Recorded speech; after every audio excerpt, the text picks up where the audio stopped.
जय हिंद। मैं रजित कुमार आप सभी का स्वागत करता हूं न्यूट्रिशन पे। आज हम पढ़ेंगे 4 सितंबर से 10 सितंबर तक के वीकली करंट अफेयर्स। और आपने अभी तक हमारे चैनल को सब्सक्राइब नहीं करा है तो उस चैनल को सब्सक्राइब कर दें। हम आपके लिए ऐसे ही वीकली करंट अफेयर्स लाते रहेंगे। और साथ ही आप हमारे टेलीग्राम चैनल को भी ज्वाइन करें। यहाँ आपको सही वीडियोस की नोटिफिकेशंस और पीडीएफ मिल जाएगी। आपको इस वीडियो की पीडीएफ ही हमारे इस टेलीग्राम चैनल पर मिल जाएगी। चलिए शुरू करते हैं आज के पहले क्वेश्चन से। आज का पहला क्वेश्चन ये रहा, who has been elected as new president of all India football federation. आपको बताना है ऑल इंडिया फुटबॉल फेडरेशन के नए प्रेसिडेंट किसे अपॉइंट किया गया है। तो आपका ऑप्शन है कल्याण चौबे, प्रफुल्ल पटेल, भाईचुंग भूटिया या निरुल अमीन। तो सही आंसर इसमें आपका है ऑप्शन ए कल्याण चौबे। जी हाँ, कल्याण चौबे जी को अपॉइंट किया गया है president of all India football federation का। आपको बता दें ऑल इंडिया फुटबॉल फेडरेशन को फॉर्म किया गया था 23 जून 1937 में और इसके जो हेडक्वार्टर है वो न्यू दिल्ली के अंदर है।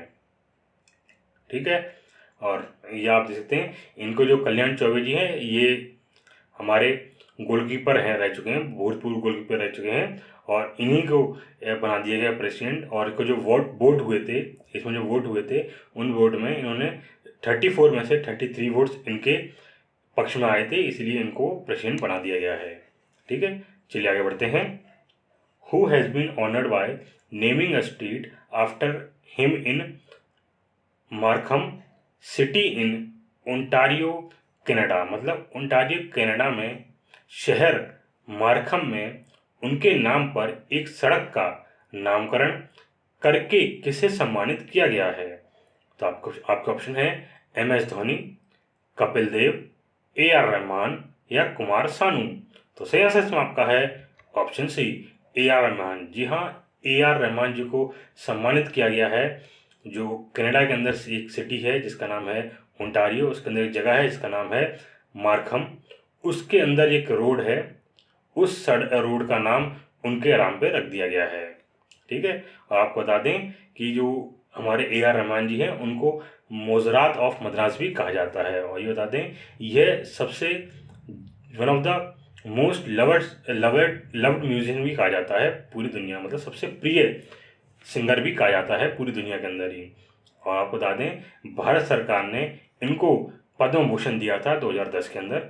और साथ ही जो पद्म भूषण आपको बता दें ये 3rd हाईएस्ट सिविलियन अवार्ड है भारत का, तीसरा सबसे बड़ा सिविलियन अवार्ड है ये पद्म भूषण, जो कि मिल चुका है AR रहमान को। किसके द्वारा? भारत सरकार द्वारा। और इसके साथ ही AR रहमान जी को 6 नेशनल फिल्म अवार्ड्स मिल चुके हैं, 2 एकेडमी अवार्ड्स मिल चुके हैं, 2 ग्रैमी अवार्ड्स मिल चुके हैं, 1 बाफ्ता अवार्ड मिल चुका है, 1 गोल्डन ग्लोब अवार्ड मिल चुका है, 15 फिल्म फेयर अवार्ड मिल चुके हैं और साथ ही 17 फिल्म फेयर अवार्ड साउथ के मिल चुके हैं। आप जानते हैं कितने बड़े सिंगर हमारे यहाँ भी हैं, इनको इतने अवार्ड्स मिल चुके हैं। ठीक है, और इन्हीं के नाम पे जो कनाडा के अंदर एक सड़क है उसका जो नाम है इन्हीं के नाम पे रख दिया गया है। ठीक है, चलिए आगे बढ़ते हैं। Which district has become 5th full digital banking district in Kerala. मतलब केरल में कौन सा जिला 5वां पूर्ण डिजिटल बैंकिंग जिला बन गया है। तो आपका ऑप्शन है कोची, त्रिशूर, पलक्कड़, अल्पुजा। तो सही आंसर इसमें आपका है ऑप्शन डी अल्पुजा। जी हाँ, अल्पुजा जो डिस्ट्रिक्ट है वह 5वीं ऐसी डिस्ट्रिक्ट बन चुकी है जो फुल्ली डिजिटल बैंकिंग डिस्ट्रिक्ट हो चुकी है, मतलब पूर्ण डिजिटल जिला बन चुकी है।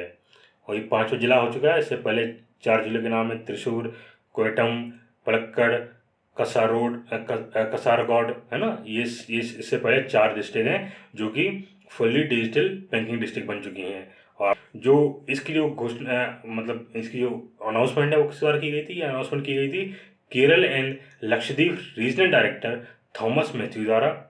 ठीक है, और इसमें क्या होता है जो आपके डिजिटल ट्रांजेक्शन हुए, इनिशिएटिव होते हैं, आपके बैंकिंग हो गए, इंटरनेट बैंकिंग हो गई, यूनिफाइड पेमेंट इंटरफेस हुए, मनी फैसिलिटी होती है ना ट्रांसफर मनी के लिए, ये सभी सुविधा जो होती है बैंकिंग के अंदर जिस जिले में पूरी तरह डिजिटल हो जाए उसे घोषित कर दिया जाता है फुल्ली डिजिटल बैंकिंग डिस्ट्रिक्ट। ठीक है, और इसके अंदर आपको बता दें इस डिस्ट्रिक्ट के अंदर टोटल 26 लैक सेविंग अकाउंट और करंट अकाउंट्स हैं, और कितने बैंकों के अंदर, 29 बैंकों के अंदर, जो कि अल्पुजा डिस्ट्रिक्ट के अंदर आती है। इसीलिए इसको फुल्ली डिजिटल बैंकिंग डिस्ट्रिक्ट कह दिया गया है। ठीक है, और ये इनिशिएटिव है, ये जो इनिशिएटिव प्रोजेक्ट है वो आरबीआई द्वारा और साथ ही जो स्टेट लेवल बैंकर कमेटी, जिसे हम एसएलबीसी कहते हैं, उनके द्वारा लिया गया है। ठीक है, उनके द्वारा कराया गया है, ये इनिशिएटिव शुरू किया गया है। और किसके साथ मिलके, ये जो हमारी यूनियन गवर्नमेंट है उनका जो प्रोजेक्ट था जिसका नाम था डिजिटल इंडिया प्रोजेक्ट, उसके तहत ये काम किया गया है। चलिए आगे बढ़ते हैं। Who has been appointed as interim CMD of ONGC, मतलब ओएनजीसी के अंतरिम सीएमडी के रूप में किसे नियुक्त किया गया है। तो आपका ऑप्शन है रोहित जायसवाल, अनिरुद्ध तिवारी, विजय कुमार जजुआ या राजेश कुमार श्रीवास्तव। तो सही आंसर इसमें आपका है ऑप्शन डी, राजेश कुमार श्रीवास्तव। जी हाँ, राजेश कुमार श्रीवास्तव जी को अपॉइंट कर दिया गया है chairman and managing director of oil India oil and natural gas corporation limited, मतलब ओएनजीसी। किसके द्वारा किया गया है, सेंट्रल गवर्नमेंट द्वारा किया गया है। ठीक है, ये सेंट्रल गवर्नमेंट द्वारा अपॉइंट किए गए हैं। ठीक है, याद रखिएगा आप ये। और आपको बता दें, ईएनजीसी को जो बनाया गया था, इसे फाउंड किया गया था हमें 14 अगस्त 1956 में। ठीक है, और ये एक सरकारी कंपनी है जिसे ओन करती है गवर्नमेंट ऑफ इंडिया। और किसके अंडर आती है ये जो आती है वो ministry of petroleum and natural gases, इसके अंडर ये कंपनी आती है। चलिए आगे बढ़ते हैं। Computer emergency response team India CERT India conduct cyber security exercise synergy for how many countries. तो आपको बताना है computer emergency response team India, जिसे हम शॉर्ट में कहते हैं CERTIEN, ने कितने देशों के लिए साइबर सुरक्षा अभ्यास सिनर्जी का आयोजन किया है। तो आपका ऑप्शन है 10, 13, 15, 20। तो सही आंसर इसमें आपका है ऑप्शन बी, 13। जी हाँ, 13 देशों के लिए ये एक्सरसाइज शुरू की गई है। और ये एक्सरसाइज किसके साथ शुरू की गई है, ये एक्सरसाइज शुरू की गई है Indian computer emergency response team, जिसको हम कहते हैं CERT इंडिया, और cyber security agency of Singapore. इन दोनों ने साथ मिलके ये एक्सरसाइज, जिसका नाम रखा गया सिनर्जी, शुरू की है कितने, 13 देशों के साथ। ठीक है, चलिए आगे बढ़ते हैं। Who took charge as chief secretary of Assam, मतलब असम के मुख्य सचिव के रूप में किसने कार्यभार संभाला है। तो आपका ऑप्शन है संजीव पुरी, डी आनंदराज, जिसुडुंग बरुआ या पवन कुमार बुरठाकुर। तो सही आंसर जो आपका है ऑप्शन डी, पवन कुमार बुरठाकुर। जी हाँ, पवन कुमार बुरठाकुर जी को अपॉइंट कर दिया गया चीफ सेक्रेटरी ऑफ असम। ये उनके फोटो आप देख सकते हैं, इन्हीं को चीफ सेक्रेटरी बना दिया गया है असम का। चलिए आगे बढ़ते हैं। In which state agrarian festival Nuakhai has been celebrated, मतलब किस राज्य में कृषि महोत्सव नुआखाई, जैसे हम नुआखाई मनाया गया है। तो आपका ऑप्शन है केरल, तेलंगाना, उड़ीसा, वेस्ट बंगाल। तो सही आंसर इसमें आपका है ऑप्शन सी, उड़ीसा। जी हाँ, उड़ीसा के अंदर नुआखाई क्या नाम है, जो फेस्टिवल है उसका सेलिब्रेशन किया जाता है। और ये जो सेलिब्रेशन है वो गणेश चतुर्थी होती है हमारी, उसके एक दिन बाद किया जाता है। ठीक है, और इसमें आपको बता दो, जो नौवा होता है ना, इसमें नुआ NUA होता है, इसे नौवा का मीनिंग होता है न्यू, और खाई मतलब होता है फूड मतलब खाना। तो नुआ खाई मतलब क्या हुआ, नुआ खाई मतलब हो गया नया खाना। ठीक है, चलिए आगे बढ़ते हैं। Who has been appointed as new CEO of Starbucks. तो स्टारबक्स के नए CEO के रूप में किसे नियुक्त किया गया है। तो आपका ऑप्शन है आदि बेहरा, सुरंजन दास, अशोक चांबाल या लक्ष्मण नरसिम्हन। तो सही आंसर इसमें आपका है ऑप्शन डी, लक्ष्मण नरसिम्हन। जी हाँ, लक्ष्मण नरसिम्हन जी को अपॉइंट कर दिया गया है CEO ऑफ स्टारबक्स। आप सकते हैं, ये उनके फोटो है और ये स्टारबक्स है। आप जानते ही हैं स्टारबक्स जो है एक कॉफ़ी कंपनी है जो आपको कॉफ़ी बना के पिलाती है। ठीक है, आप जानते हैं इसकी कॉफ़ी बहुत महंगी आती है। चलिए आगे बढ़ते हैं। Who has been appointed as the new CMD of National Hydro Electric Power Corporation. तो आपको बताना है National Hydro Electric Power Corporation के नए CMD के रूप में किसे नियुक्त किया गया है। तो आपका ऑप्शन है यमुना कुमार चौबे, अभय कुमार सिंह, कल्याण चौबे या सिद्धार्थ जंजुआ। तो सही आंसर इसमें आपका है ऑप्शन ए, यमुना कुमार चौबे। जी हाँ, यमुना कुमार चौबे जी को अपॉइंट कर दिया गया है chairman and managing director of NHPC, मतलब national Hydro Electric Power Corporation के। और आपको बता दें ये 3 महीने के लिए अपॉइंट किए गए हैं और ये इनको एडिशनल चार्ज दिया गया है। मतलब जो हमारे यमुना कुमार चौबे जी हैं वो पहले से ही टेक्निकल डायरेक्टर हैं NHPC के, और साथ ही इनको अभी एडिशनल चार्ज दे दिया गया है। कौन सा? चेयरमैन एंड मैनेजिंग डायरेक्टर का एडिशनल चार्ज दे दिया गया है। कितने का टाइम के लिए? 3 महीने के लिए दिया गया है। ठीक है, 3 महीने के लिए ये चार्ज दिया गया है। इससे पहले ये जो CMD जो हमारे थे, चेयरमैन एंड मैनेजिंग डायरेक्टर, उससे पहले कौन थे? इससे पहले थे हमारे अभय कुमार सिंह जी। ये अब इनके पोस्ट रिटायर हो गए हैं, इनकी जगह पे अब आ गए हैं। जो इनकी जगह पे ये चार्ज दे दिया गया है यमुना कुमार चौबे जी को और यमुना कुमार चौबे जी को। ठीक है, और साथ ही ये आपको पता है ये डायरेक्टर भी हैं इस कंपनी के, नेशनल हाइड्रो पावर कॉरपोरेशन के, national Hydro Electric Power Corporation के क्या नाम है, डायरेक्टर भी हैं, टेक्निकल डायरेक्टर भी हैं। ठीक है, और साथ ही अब क्या हो गया, अब CMD भी हो गए इसके। चलिए आगे बढ़ते हैं। How many new districts has been formed inaugurated in Chhattisgarh. मतलब छत्तीसगढ़ में कितने नए जिलों का उद्घाटन किया गया है।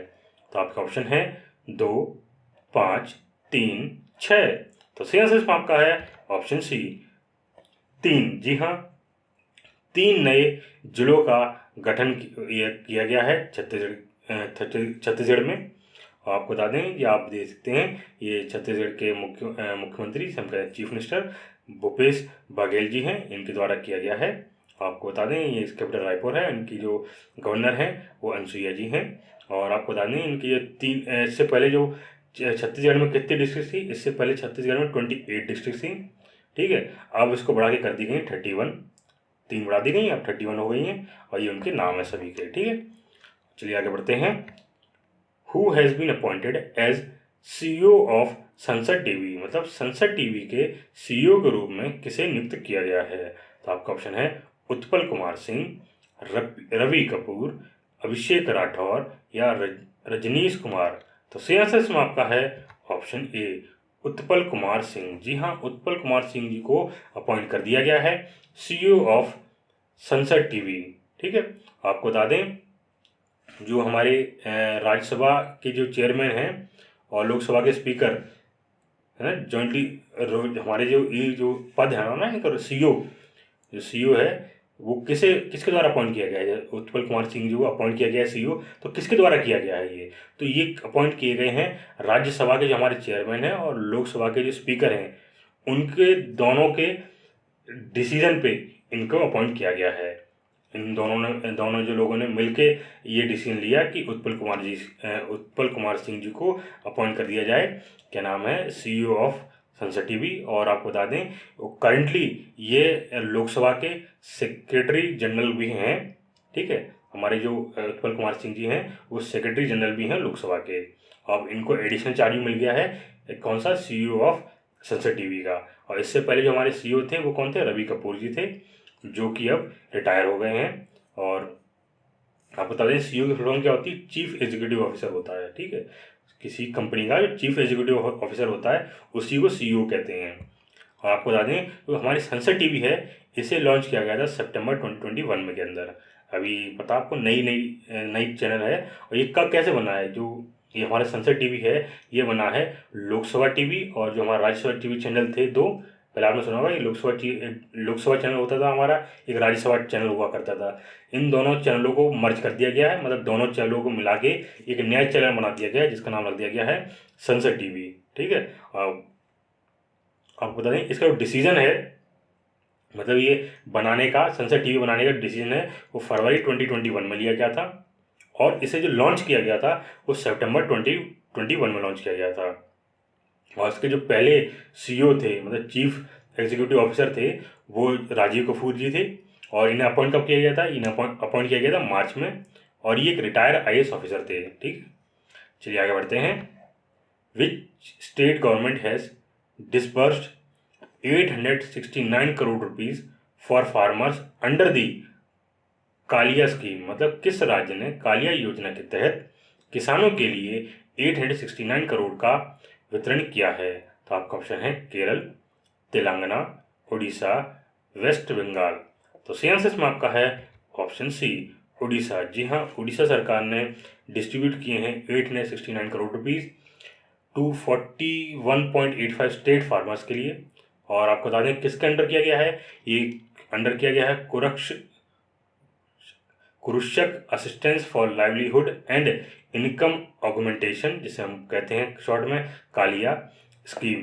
ठीक है, और इसके तहत क्या होगा कि जो उड़ीसा राज्य सरकार है वह हर किसान को 2,000 रुपये देगी जिनकी फसल में नुकसान हुआ है बाढ़ के कारण। और इससे कितने लोगों को फायदा होगा?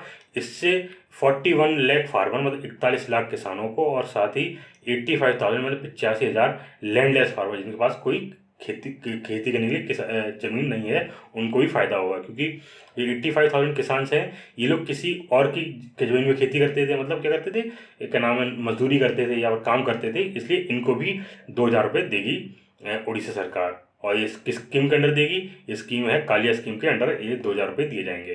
और आपको बता दें ये जो रुपए हैं ये डायरेक्टली उनके बैंक अकाउंट में ट्रांसफर कर दिए जाएंगे। ठीक है, चलिए आगे बढ़ते हैं। Who authored the book when the heart speaks memoirs of a cardiologist? मतलब ये बुक आपकी है, पुस्तक किसने लिखी है? तो आपका ऑप्शन है उपेंद्र कौल, डीजे पांडियन, जे सिंह, सुरेंद्र सिंह। तो सही आंसर में आपका है ऑप्शन ए, उपेंद्र कौल। जी हाँ, उपेंद्र कौल जी ने ये किताब लिखी है। इन्होंने अपने ऊपर, मतलब ये कार्डियोलॉजिस्ट हैं, तो इन्होंने अपनी मेमोरी के ऊपर या अपने क्या नाम पूरे जो आप इनका काम है इसके ऊपर ये किताब लिखी है। चलिए आगे बढ़ते हैं। Which university has launched India's first national education policy 2022 compliant law school? मतलब किस विश्वविद्यालय ने भारत की पहली राष्ट्रीय शिक्षा नीति 2020 का अनुपालन करने वाला लॉ स्कूल लॉन्च किया है? तो आपका ऑप्शन है university of Kota, university of Madras, university of Hyderabad या IILM यूनिवर्सिटी। तो सही आंसर में आपका है ऑप्शन डी, IILM यूनिवर्सिटी ने क्या नाम है वो पहला ऐसा यूनिवर्सिटी होगी जिसने न्यू एजुकेशन पॉलिसी लॉन्च करी है। आपको बता दें जो IILM यूनिवर्सिटी है पहली ऐसी यूनिवर्सिटी बन गई है जो नेशनल एजुकेशन पॉलिसी 2022, जिसे हम शॉर्ट में NEP 2020 कहते हैं, को लॉन्च किया है लॉ स्कूल के अंदर। ठीक है, और ये जो इसको जो लॉन्च करने पर अप्रूवल चाहिए होता है, क्योंकि IILM एक गवर्नमेंट यूनिवर्सिटी है, तो गवर्नमेंट यूनिवर्सिटी होने के नाते इन्हें अप्रूवल चाहिए होता है किससे? गवर्नमेंट ऑफ उस स्टेट गवर्नमेंट पे। तो ये कौन से स्टेट में पड़ता है IILM यूनिवर्सिटी? ये होती है उत्तर प्रदेश के अंदर आती है, तो इन्हें उत्तर प्रदेश सरकार से परमिशन लेनी होती है। तो उत्तर प्रदेश सरकार ने भी इसकी परमिशन दे दी है, और साथ ही इसके बाद इनको परमिशन लेनी होती है बार काउंसिल ऑफ इंडिया द्वारा। क्योंकि जितने भी हमारे एडवोकेट होते हैं, जज होते हैं, उनको जो लाइसेंस होता है, एडवोकेट होते हैं, उनको लाइसेंस कौन देता है? हमारा बार काउंसिल ऑफ इंडिया देती है। तो इनका भी परमिशन अप्रूवल जरूरी होता है। ठीक है, तो इसलिए क्या नाम है जो हमारी गवर्नमेंट ऑफ उत्तर प्रदेश उसने भी, और साथ में बार काउंसिल ऑफ इंडिया उसने भी इसका अप्रूवल दे दिया है। इसी के साथ ही यह भारत की पहली ऐसी यूनिवर्सिटी हो गई है जो नेशनल एजुकेशन पॉलिसी, जो हमारी नई नेशनल एजुकेशन पॉलिसी है, वो अपने यूनिवर्सिटी के अंदर लॉन्च कर देगी। आपको बता दें IILM के फॉर्म है institute of integrated learning in management. ठीक है, चलिए आगे बढ़ते हैं। Government of India has announced to change the name of Rajpath and central vista lawn to dash. तो आपका ऑप्शन है भारत सरकार ने राजपथ और सेंट्रल विस्टा लॉन का नाम बदलकर डैश करने की घोषणा की है। तो आपका ऑप्शन है अटल पथ, कर्तव्य पथ, इंडिया गेट पथ, राजभवन पथ। तो सही आंसर इसमें आपका है ऑप्शन बी, कर्तव्य पथ। जी हाँ, जो हमारी सरकार है, भारतीय सरकार है, गवर्नमेंट ऑफ इंडिया है, उसने राजपथ और सेंट्रल विस्टा लॉन का नाम बदल के कर दिया गया है कर्तव्य पथ कर दिया गया है, नाम बदल के चेंज कर दिया गया, अब कर दिया गया है कर्तव्य पथ। ये आप देखते हैं, ये वाला ये जो आपको दिखा रहा हूँ मैं, कर से आप मेरे देख रहे हैं, ये जो पथ रोड जा रहा है इसी को पहले कहा जाता है राजपथ कहा जाता था, अब राजपथ अब नाम बदल दिया गया है, अब इसका नाम रख दिया गया है कर्तव्य पथ। ठीक है, और ये इससे पहले जो राजपथ था ना, ये क्यों चेंज कर दिया राजपथ, इससे पहले इसका नाम रखा गया था, सबसे पहले इसका जो नाम था वो था किंग्सवे कहा जाता था इसको। ठीक है, राजा का रास्ता। ठीक है, तो ये राजा का रास्ता था, उससे नाम रखा गया, पर इसका नाम मतलब ये कर दिया राजपथ। तो सरकार ने क्या करा है कि हम अब कोई भी गुलाबी की निशानी रही नहीं रखेंगे, उसके तहत जो भारत सरकार है उसने इसका नाम बदल के कर्तव्य पथ रख दिया गया है। और उसके पहले, इससे पहले भी हमारे जो मोदी हमारे प्रधानमंत्री हैं नरेंद्र मोदी जी, उन्हें उनके द्वारा भी जो एक रोड है क्या नाम है, जो प्रधानमंत्री रेसिडेंट निवास रोड जो होता है ना हमारा, उसका नाम था पहले रेस कोर्स रोड। ठीक है, तो रेस कोर्स रोड का भी नाम बदल के इन्होंने क्या कर दिया लोक कल्याण मार्ग। तो हमारे जो पहले रेस कोर्स रोड था उसका नाम बदल के अब कर दिया गया लोक कल्याण मार्ग। तो आप दोनों याद रखिएगा। तो आपसे ये भी पूछ सकता है कि ये बताइए कि राजपथ का नया नाम क्या है, या ये पूछ लेगा आपसे कि रेस कोर्स रोड का नया नाम क्या है। तो अभी दोनों ही याद करिएगा, इंपॉर्टेंट हैं। चलिए आगे बढ़ते हैं। Which village has become first village in Uttar Pradesh to have RO water in every household, मतलब कौन सा गांव उत्तर प्रदेश का पहला गांव बन गया है जहां पर हर घर में आरओ का पानी है। तो आपका ऑप्शन है सराव, उरवा, हंडिया या भरतौल। तो सही आंसर इसमें आपका है ऑप्शन डी भरतौल। जी हाँ, भरतौल वो पहला ऐसा गांव बना है उत्तर प्रदेश का जिसमें हर घर में आरओ वाटर की सप्लाई है। आपको बता दें इस गांव के अंदर टोटल 7,000 लोग रहते हैं और 7,000 लोगों के घर में साफ आरओ पानी पहुंचाया गया है। ठीक है, इसमें क्या है कि आरओ इंस्टॉल कर दिया गया है। ठीक है, तो उसमें क्या होगा सभी घरों के अंदर क्या नाम आरओ का पानी सप्लाई कर दिया जाता है। और ये किसके तहत किया गया है, ये किया गया है आदर्श ग्राम पंचायत इनिशिएटिव के अंदर ये काम किया गया है। और ये काम जो इसकी देखरेख है वो करी गई है प्रवेश कुमारी जी, जो कि हेड हैं उस गांव की। ठीक है, और आपको बता दें जो उस डिस्ट्रिक्ट के वो है चीफ डेवलपमेंट ऑफिसर, जो कि जिसका नाम है जग प्रवेश, जो कि बरेली के हैं। ये जो आपका बरतौल जिला पड़ता है गांव, ये किसके अंदर पड़ता है, ये बरतौल जिला पड़ता है बिथरी चैनपुर ब्लॉक ऑफ बरेली के अंदर। ठीक है, बरेली के अंदर ये गांव आता है। और इनकी जो चीफ डेवलपमेंट ऑफिसर हैं जिनका नाम है जग प्रवेश जी, उन्होंने कहा है कि ये आरओ इंस्टॉल होने से जो गांव के अंदर पानी से होने वाली बीमारियां हैं वो अब खत्म हो जाएंगी। चलिए आगे बढ़ते हैं। Amit Shah has unveiled the mascot and anthem for 36th national games. Mascot name is, मतलब अमित शाह ने 36वें राष्ट्रीय खेलों के लिए शुभंकर और गान का अनावरण किया है। और शुभंकर का नाम क्या है। तो आपका ऑप्शन है सवाज, नीरज, उज्ज्वल, सतलुज। तो सही आंसर इसमें आपका है ऑप्शन ए सवाज। जी हाँ, जो मैस्कॉट है 36 नेशनल गेम्स का वो उसका नाम है सवाज। आप देख सकते हैं ये शेर जैसा आप कार्टून देख रहे हैं, इस शेर का ही नाम रख दिया गया सवाज। ठीक है, और सवाज का गुजरात का मीनिंग क्या होता है, सवाज का गुजरात का मीनिंग होता है कब, मतलब शेर का बच्चा। ठीक है, तो उसी के ऊपर ये रखा गया है, तो सभी इसका नाम रख दिया गया सवाज रख दिया गया है। ठीक है, और आपको बता दें जो इसका जो एंथम है दी एंथम ऑफ नेशनल गेम्स है, उसकी थीम है, किस थीम पर रखा गया है, तो वो थीम है एक भारत श्रेष्ठ भारत। ठीक है, तो आप याद रखिए, थीम जरूर याद रखिए, थीम बहुत इंपॉर्टेंट है। और मैस्कॉट का नाम इंपॉर्टेंट होता है। मैस्कॉट का नाम क्या हुआ, सवाज हो गया। और इसको थीम है, मतलब किस थीम पे नेशनल एंथम रखा गया है, तो उस थीम का नाम हो गया एक भारत श्रेष्ठ भारत।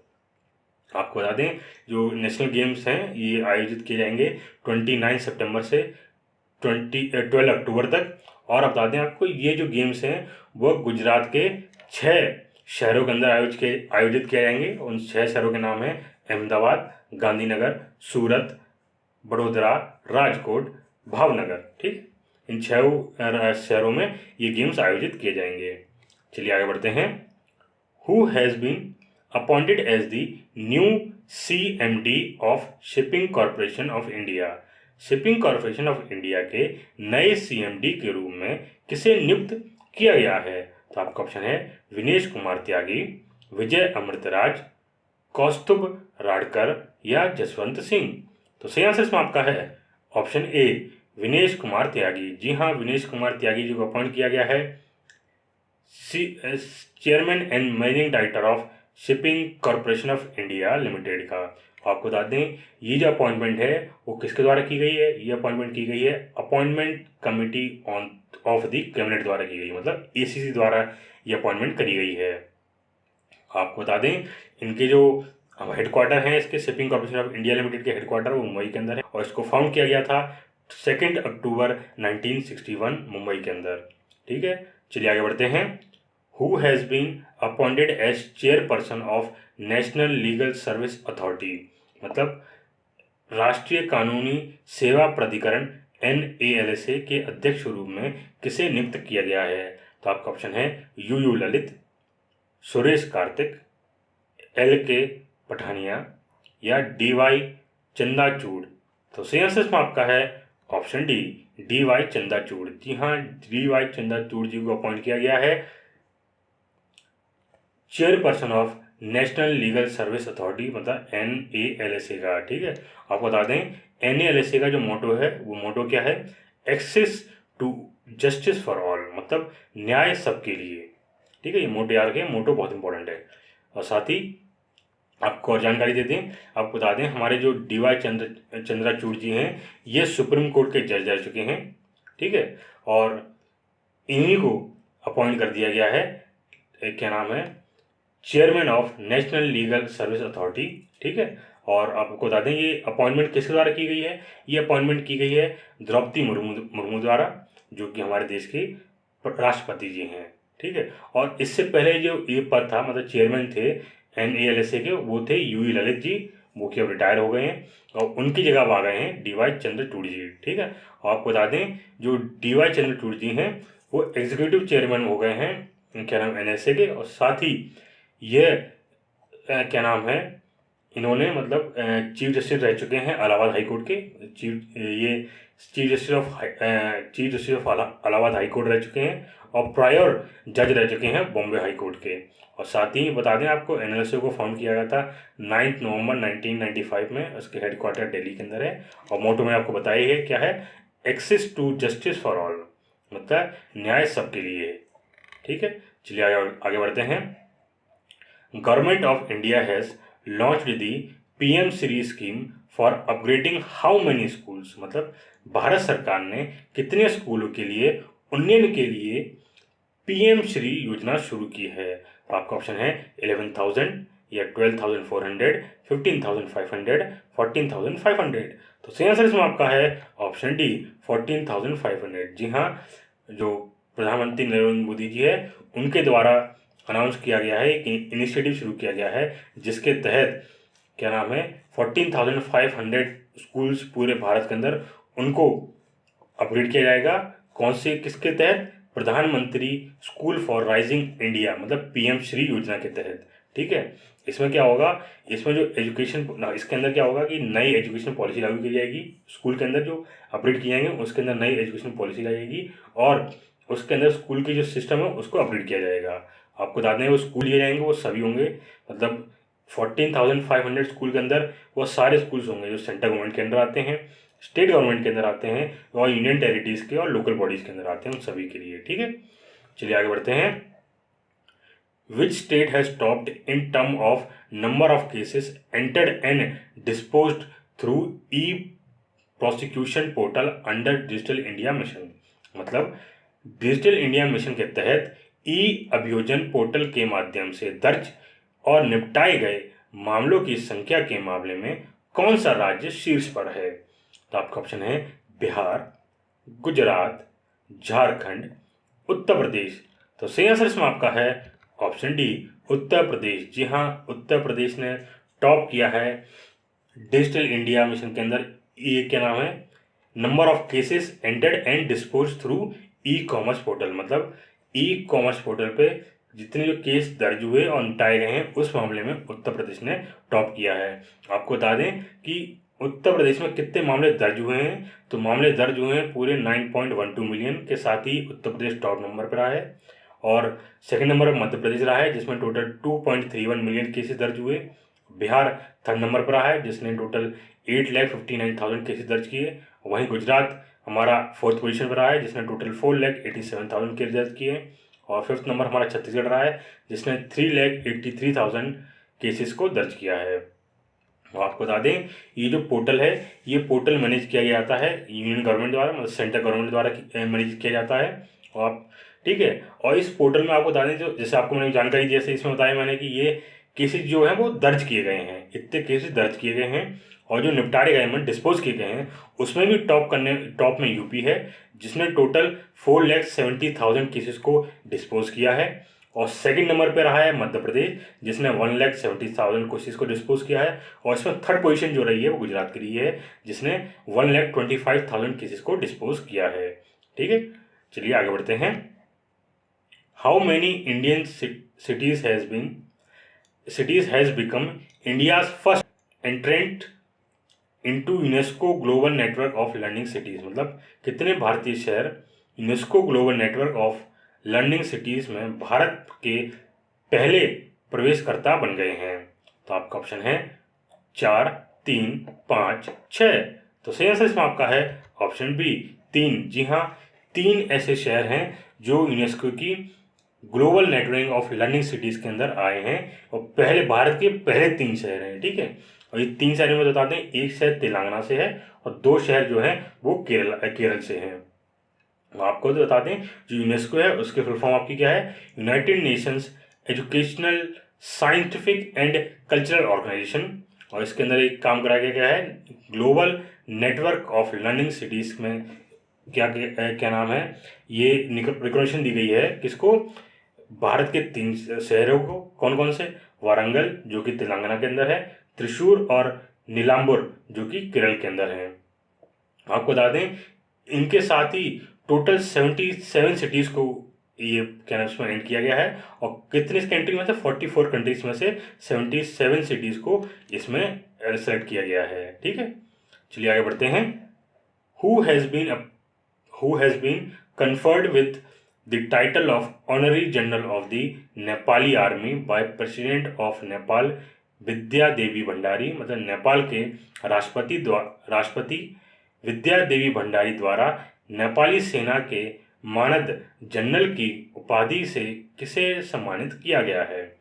तो आपका ऑप्शन है lieutenant general Ajay Singh, general Subramaniam, lieutenant general Shailesh Tinaikar. तो सही आंसर इसमें आपका है option C general Manoj Pandey. जी हाँ, जनरल मनोज पांडे जी को सम्मान किया गया है honorary general of Nepali army से, किसके द्वारा, नेपाल के राष्ट्रपति द्वारा जिनका नाम है विद्या देवी भंडारी। आप इनको फोटो सकते हैं, ये विद्या देवी भंडारी जी हैं और ये हमारे आर्मी चीफ जिन्हें कहते हैं जनरल मनोज पांडे जी। ठीक है, इनको सम्मानित किया गया है honorary general of Nepali army से। चलिए आगे बढ़ते हैं। Who has become brand ambassador of FMCG company Pintola. तो आपको बताना है FMCG कंपनी पिंटोला के ब्रांड एम्बेसडर कौन बने हैं। तो आपका ऑप्शन है नीरज चोपड़ा, सुनील छेत्री, बजरंग पुनिया, अंशु मलिक। तो सही आंसर इसमें आपका है ऑप्शन बी सुनील छेत्री। जी हाँ, सुनील छेत्री जी को अपॉइंट किया गया है brand ambassador of FMCG company Pintola. ठीक है, आपको बता दें जो इंडिया की सुपर फूड ब्रांड जिसका नाम है Pintola fast moving consumer good, मतलब FMCG। ठीक है, इसने अनाउंस किया है कि जो इंडियन फुटबॉल टीम के कैप्टन हैं जिनका नाम है सुनील छेत्री, आप इनका फोटो सकते हैं, ये फोटो है इनका, इनको बना दिया जाए ब्रांड एम्बेसडर। ठीक है, तो ये इन्हें ब्रांड एम्बेसडर अपॉइंट कर दिया गया है। चलिए आगे बढ़ते हैं। Queen Elizabeth II has passed away at the age of 96। For how many years did she rule the throne, मतलब क्वीन एलिजाबेथ द्वितीय का 96 वर्ष की आयु में निधन हो गया है, उन्होंने कितने वर्षों तक सिंहासन पर शासन किया है। तो आपका ऑप्शन है 50 ईयर्स, 60 ईयर्स, 70 ईयर्स, 80 ईयर्स। तो सही आंसर इसमें आपका है ऑप्शन सी 70 ईयर्स। जी हाँ, जो हमारी क्वीन एलिजाबेथ द्वितीय हैं, इन्होंने 70 वर्षों तक शासन किया है। और आपको बता दें, इन्होंने शासन किया है 14 देशों पे। अभी भी जो शासन कर रही थी क्वीन एलिजाबेथ, आप जानते हैं कि यूके में आके वहाँ पे कोई प्रेसिडेंट नहीं होता है, ठीक है। तो वहाँ पे क्या होता है, प्राइम मिनिस्टर होता है।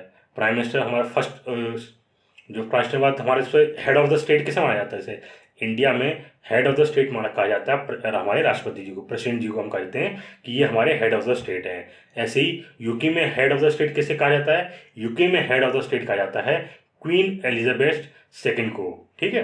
इन्हीं को कहा जाता था हेड ऑफ द स्टेट ही। और आपको बता दें, जो क्वीन एलिजाबेथ सेकेंड है, ये टोटल 14 कंट्री के हेड थी, ठीक है। ऐसी 14, ऐसे एग्जाम्पल आपको दे दूँ, जैसे ऑस्ट्रेलिया हो गया, न्यूजीलैंड हो गया, ब्रिटेन हो गया, कनाडा हो गया, इन सभी के अंदर कोई भी प्रेसिडेंट का पोस्ट नहीं थी। वहाँ पे जो प्रेसिडेंट का पद है वो दिया गया था क्वीन एलिजाबेथ सेकेंड को।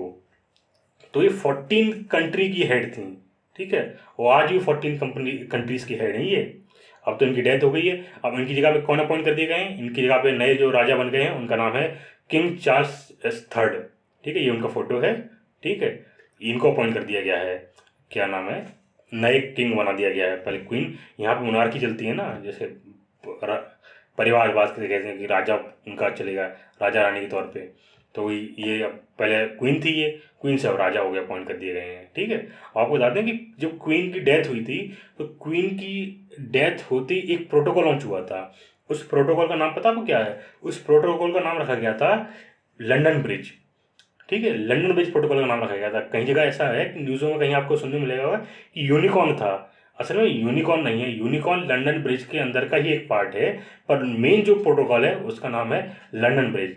इस लंदन ब्रिज के तहत क्या था कि जब जैसे ही क्वीन एलिजाबेथ की डेथ होती है, डेथ होने के तुरंत बाद ही इसकी जो खबर है वो ब्रिटेन के प्राइम मिनिस्टर उनको दी जाएगी। और वो जितने भी इनके जो जितने शहर क्या नाम है देशों की ये हेड थी ना, उन सभी देशों को ये जानकारी दी जाएगी कि हमारी जो रानी थी उनका निधन हो गया है।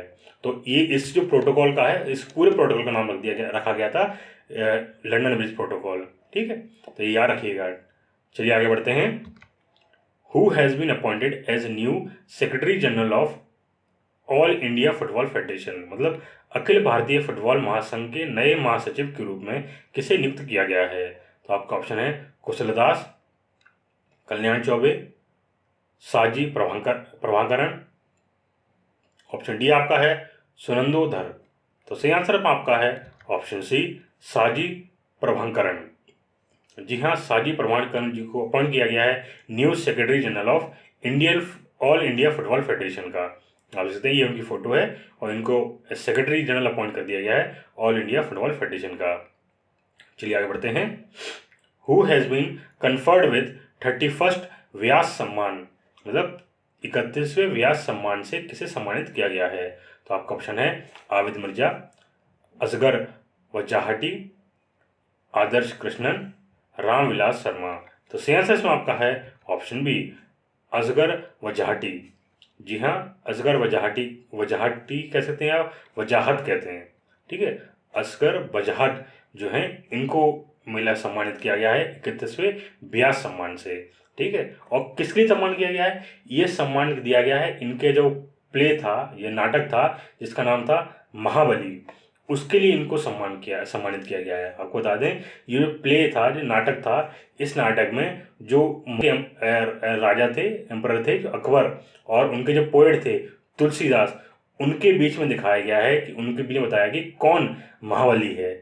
तो इसमें ये बताया गया है कि पूरे इस प्ले में दिखाया गया है कि क्या नाम है, मुगल के राजा महाबली हैं या उनके जो पोएट हैं तुलसीदास, वो महाबली हैं। तो ये उसी के लिए इनको ये सम्मान दिया गया है, 31वां व्यास सम्मान, ठीक है।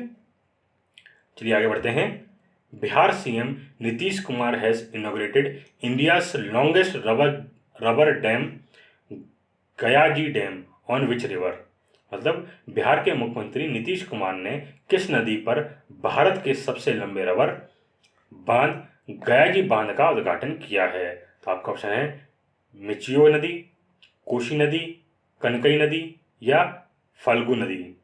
तो सही आंसर इसमें आपका है ऑप्शन डी, फाल्गु नदी। जी हाँ, फाल्गु रिवर जो है इसी पर ये डैम बनाया गया है। इसका नाम है गयाजी डैम। आप ठीक है, गयाजी डैम, इसका उद्घाटन किया गया है किसके द्वारा? नीतीश कुमार द्वारा, जो कि बिहार के मुख्यमंत्री हैं। और बता दें, ये जो गयाजी डैम है ये भारत का सबसे लंबा रबर डैम है। और ये कौन सी नदी बना है? ये नदी फाल्गु रिवर पे बना है। कहाँ पे? गया डैम, जो बिहार में पड़ता है। और उसकी जो कॉस्ट आई टोटल, उसकी जो लागत आई बनाने की, वो लागत आई आपकी 324 करोड़ रुपीज़ की। और इसमें क्या नाम है, आईटी रुड़की के जो क्या नाम एक्सपर्ट थे, वो इसमें इन्वॉल्व किए गए थे इस बांध को बनाने में, डैम को बनाने में। ठीक है, चलिए आगे बढ़ते हैं। Which state government has launched rain water harvesting scheme छाता? मतलब किस राज्य सरकार ने वर्षा जल संचयन योजना छाता शुरू की है? तो आपका ऑप्शन है केरल, तेलंगाना, उड़ीसा, वेस्ट बंगाल। तो सही आंसर इसमें आपका है ऑप्शन सी, उड़ीसा। जी हाँ, उड़ीसा सरकार ने ये छाता योजना शुरुआत की है। और इसके तहत आपको बता दें, छाता की जो फुल फॉर्म है वो है community harnessing and harvesting rain water artificially from terrace to aquifer, जिसे हम कहते हैं शॉर्ट में छाता।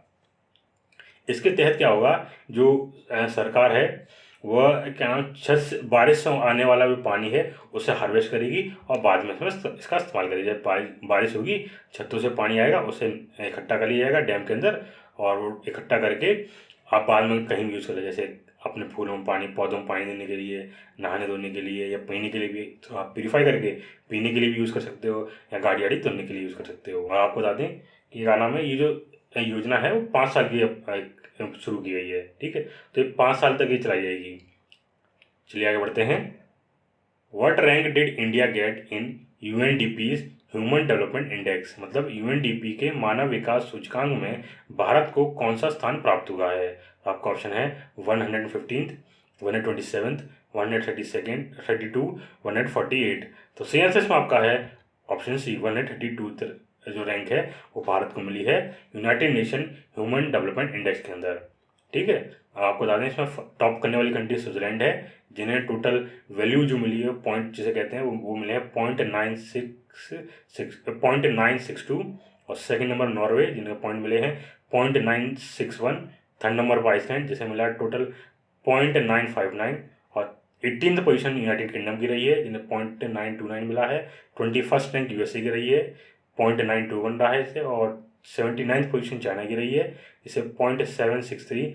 और 132th रैंक इंडिया की रही है, जिसे 0.633 मिले हैं, वैल्यू हुई है। ठीक है, चलिए आज के लिए बस इतना ही रखते हैं।